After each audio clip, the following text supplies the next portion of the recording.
Maayong buntag, karong adlaw akong ipakita kaninyo ang usa sa pinaka-challenging and at the same time exciting part sa pagpuyo sa isla sa Muambok. So ang isla Muambok is sakop siya sa Barangay Sulangan pero dili magkadugtong like Biagayag, Silagon and Panitugan, which is silingan rapod namo nga isla.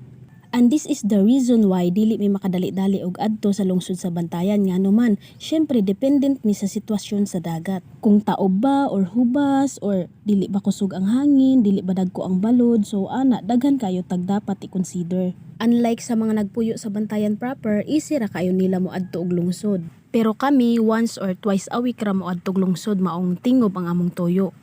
Sa maani, nagpalit na lang si Papa og gasolina aron magkugi ang makina, so gikan ta diri sa Petron balik ta sa atong agi aron makadunggo na og magsugod nagpamalit kay perti ka init.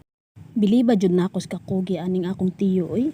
Ato nang sugdan kay gibati man tagkagutom gikan sa biyahe aw ni palit ko waffle tulo ka buok. Syempre palit sad tag pasalubong para sa mga nagpaabot sa isla. Pagkahuman mo agi tag sidewalk nga kung diin napukaw ang akong childhood memory when I was in elementary nga diri gipalit ang akong first ever backpack nga Hannah Montana. So paghuman akong pili og pagbayad aning tarak-tarak sa akong bodyguard ni diretso na dayon mislamasan. Unsa may paliton diri o mga lamas alangan magdayaper, ang dayaper diri nato paliton sa atong suki and the most trusted butika suba. Grabe ka init sa lungsod oy, samot man tagkaitom pero ang akong bodyguard mas ganahan pa siya maglakat-lakat. Pagkahuman sa butika hapit sad tag groserihan, palit tag biskwit good for 1 week para tipid. Nya importante na atay lista basig na atay nakalimtan and of course malikayan ang overspending. Human naman tagitulis diri sa groserihan adto na pod tag prutasan sa ako pang gikaingon nga tingob ang among tuyo diri sa lungsod. Mga baratuhon lang gud nga prutas like oranges nga tag 3.25 og apples nga tag 2.25 pareho ra man na ay sustansya. So after that kay ubos naman ang atong puhunan mamauli na ta sa isla.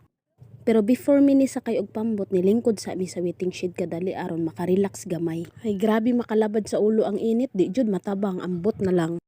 Og makalugar ka, try og laag diri sa among gipasigarbo nga Lantawan Bay wa kay the best kaayo ang sunset view diri. So balik ta, nagpalit pud di ay mi og mineral water and as you can see medyo kargado na ang pambot niya. Musakay pa jud ko pero no worries kay linaw ang panahon.